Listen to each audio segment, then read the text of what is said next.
Alright, ma gang de chanceux, je profite du temps que j'ai avant mon workout de ce soir pour vous faire simplement mon top 5 des condiments que j'adore le plus à ajouter à vos meal prep pour vous donner le goût des manger. Comme on sait, quand on commence à s'entraîner, on veut bien faire, on fait nos meal prep. Souvent, on a tendance à oublier quelques éléments.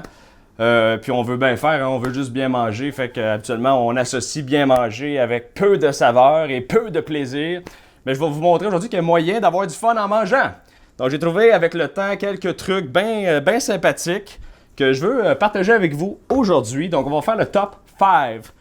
On commence en force. Numéro 5. Le sel rose d'Himalaya. Règle numéro 1 quand on commence à s'entraîner. Si vous commencez à faire vos plans d'entraînement, votre éthique de vie, votre éthique de travail en général, déjà, vous avez un bon step de fait, là, donc je vous conseille, premièrement, assaisonner votre bouffe. Vous n'allez pas faire de... Tu sais, souvent on entend ça, là. Je mets du sel, je mange trop de sodium, je vais faire de l'eau. Si vous mangez bien toute la journée, vous pouvez vous permettre d'avoir un bon sel sur votre bouffe. Donc, je conseille le sel rose d'Himalaya. Super nice. Sel rose d'Himalaya, ce qui arrive...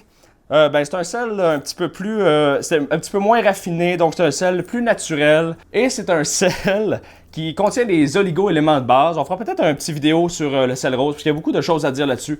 Donc, c'est les bases, hein? Fait qu'on commence. Numéro 5, c'était le sel rose d'Himalaya. Next, je prends une gorgée d'eau, là. Pas facile la vie. Numéro 4. Là, vous le connaissez, je le sais, peut-être que je me répète, je ne sais pas si vous pouvez vous référer à notre première vidéo qu'on a fait sur la chaîne qui était sur les piments, mais écoutez, je l'adore, puis c'est vraiment un incontournable pour tous ceux qui s'entraînent au niveau nutritionnel. La sriracha! Of course! Sriracha, un petit peu spice, un petit peu vinaigré. Écoute, il y en a tellement à dire sur la sriracha. On rajoute pas de calories hein, quand on met sriracha, on les compte même pas dans notre meal plan. Ça va juste égayer vos repas. Donc, je pense que c'est un incontournable. Premier achat, deuxième achat, hein? On va à l'épicerie, puis on achète ces deux-là. Sriracha, c'était mon numéro 4. Je l'adore. OK. Ensuite, donc, comme vous avez pu voir, je bois mon petit drink, hein? Ici. Parce que là, dans ce verre-là, il y a le prochain produit que j'utilise maintenant partout. Pour moi, c'est un incontournable. Donc, numéro 3, le vinaigre de cidre de pomme non pasteurisé. Là, on l'achète en gallon, là, hein? On n'y est pas avec ça. J'en bois à tabarnouche, hein? Donc, je peux en passer un comme ça aux 2 semaines, je crois, là, environ. J'en bois dans soda. Souvent, là, on a une petite vidéo sur la créatine qu'on a fait ou qu'on va faire, tout dépendant de quand est-ce qu'on le poste. Là, on va vous mettre le lien en description si c'est déjà fait. Mais quand je prends ma créatine en post-workout, donc après le workout, je mélange un petit peu de vinaigre de cidre de pomme. Ça l'aide à la digestion. Puis j'en mets, c'est pas rare là, que je vais en mettre dans mes repas. Donc, que ce soit du poulet, du bœuf. Généralement, je mange ça avec du riz. Vous pouvez choisir la patate douce. C'est peut-être moins un bon match pour la patate douce. Mais pour le riz, c'est vraiment incroyable. Mélange ça là-dedans, puis ça rajoute une belle acidité, le fun. En plus d'aider pour la digestion. C'est bien important. Mon Dieu, excusez. Bien important de lire ce qui est inscrit. Il faut que ça soit inscrit sur la bouteille, fait avec la mer. Ça n'a pas rapport avec la mer de personne. Hein? C'est la mer, c'est la masse de bactéries qui fermente le cidre de pomme, qui donne ce petit côté acide lactique. Dans le fond, c'est comme ça qu'on appelle, là, c'est des ferments lactiques, une batch de bactéries qui fermentent les sucres pour donner ce petit côté-là acidulé, très, très plaisant. Donc, c'était mon numéro 3, le vinaigre de cidre de pomme. Love it! Next! Alright, là je l'ai mis en... C'est quoi? Je l'ai mis en deuxième position parce que la première position n'a pas vraiment rapport avec la bouffe. Mais ceux qui me connaissent le savent, je suis en amour avec un produit pour tout ce qui est... Écoute, dans mon quotidien, je vais en mettre partout de tout ça. Là, même la fin de semaine, quand je me gâte avec mes Doritos, j'utilise ça. Et j'ai nommé, je me sens comme émotif de le dire, là. Salsa con queso, ou con queso, salsa con queso. I love it. On va prendre un petit 2 minutes ensemble, je vais vous mettre à l'écran les valeurs nutritives qu'il y a dans la salsa con queso. Parce que tout le monde me dit « Ah, ça doit être gras, ça doit être salé, plein de bullshit, OK? » Premièrement, en termes de calories, 45 calories pour 2 cuillères à table. 2 cuillères à table, c'est une bonne quantité de salsa con queso. C'est en masse pour un repas. On parle de 45 calories. C'est un peu élevé en sodium, là, mais à moins que vous fassiez la compétition de bodybuilding, vous n'avez pas besoin de regarder votre sodium tant que ça.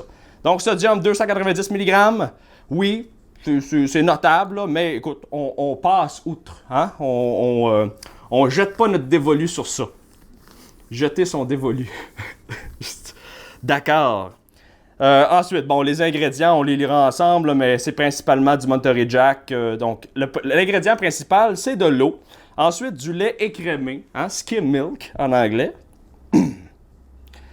Fromage Monterey Jack, huile végétale, amidon de maïs modifié. Bon, c'est sûr qu'il y a d'autres choses, mais la plupart des ingrédients, c'est des ingrédients qu'on reconnaît, là. Donc, salsa con queso, s'il vous plaît, si vous voulez vous faire plaisir, dans vos repas, ajoutez 2 cuillères de ça, tabarnouche, that's it. Vous allez déjà avoir faim pour le prochain repas quand vous allez avoir fini de manger le premier. Hein? C'est pas beau, ça? Fait que ça, c'est la salsa con queso. C'était au numéro 2. Le numéro 1, j'en ai pas avec moi parce que j'ai run out. Je les ai toutes bu. S'il y a une chose qui peut... La petite gâterie, là, dans la diète, OK? C'est d'avoir une boisson diète. Là, je sais que tout le monde va me crier ça, là, je vais avoir ça dans les commentaires. C'est plein d'aspartame, c'est sulfame de potassium, la santé, tu vas crever, pas le cancer, et blablabla. Bon. Mettons quelque chose au clair, tout le monde ensemble, s'il vous plaît. L'aspartame va pas tuer personne, on va faire un beau vidéo là-dessus éventuellement. Hein? Peut-être marquer ça au tableau, là, hein, s'il vous plaît. On va s'en rappeler. Oui, on va faire une vidéo sur l'aspartame. J'aime pas le goût nécessairement de la sucralose, aspartame, tout ça. Mais s'il y a une chose, puis on va vous mettre une belle image à l'écran que j'ai découvert avec le temps, que j'adore mais que je capote, là. Genre, je peux en boire 6 d'une journée. C'est la maudite Root Beer Diet. Pour ceux qui n'ont jamais goûté ça, c'est probablement le cola diète qui ressemble plus à l'original. Puis je vous garantis que vous n'allez pas vous tanner. Si vous voulez avoir la petite traite, là, tu sais, souvent on va avoir un petit morceau de gâteau ou genre un petit morceau un petit Joe Louis, là, tu sais, ceux qui crave les Joe Louis encore aujourd'hui. Buvez une liqueur diète, là, buvez une root beer diète, ça va vous faire du bien, ça va vous calmer le pompon un petit peu, là, vous allez pouvoir faire des beaux dodos après ça. That's it, root beer diète. Donc c'était ça. C'était mes 5 condiments ou boissons à ajouter à votre diète équilibrée pour être capable de maintenir un stride toute la semaine. Tu sais, capable de pas lâcher, vous dire ah non, pas un autre repas de poulet qui a pas de. Tu sais, je veux dire. Donc, merci tout le monde. J'espère que vous avez apprécié mon top 5. Si jamais vous avez des questions, vous pouvez toujours écrire en description. Sur ce, je vous dis à la prochaine. Merci. Ciao!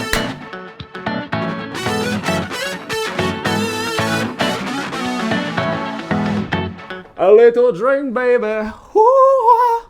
T'as le fun. Quand c'est rendu, tu chantes de même quand tu bois, là, me dire une affaire. T'es en business.